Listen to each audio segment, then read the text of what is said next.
Top quality और consistent performance के लिए सिर्फ सिल्वर पंप नाम याद रखना। સુરતમાં દારૂના જથ્થા સાથે 2 આરોપી ઝડપાયા છે। ઉત્તરાયણ વિસ્તારમાંથી 7 લાખથી વધુનો દારૂ ઝડપાયો છે। કારની પાછળની લાઇટની અંદર તથા બોનેટમાં દારૂ સંતાડ્યો હતો।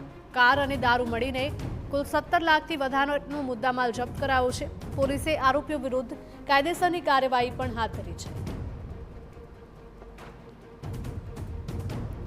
તો સુરતની આ ઘટના છે કે જ્યાં દારૂના જથ્થા સાથે 2 આરોપી ઝડપાયા છે। ઉત્તરાયણ વિસ્તારમાંથી 7 લાખથી વધુનો દારૂ ઝડપાયો છે। કારની પાછળની લાઇટની અંદર તથા બોનેટમાં દારૂ સંતાડવામાં આવ્યો હતો। તો કાર અને દારૂ મળીને કુલ 17 લાખથી વધારેનો મુદ્દામાલ જપ્ત કરવામાં આવ્યો છે। પોલીસે આરોપીઓ વિરુદ્ધ કાયદેસરની કાર્યવાહી પણ હાથ ધરી છે।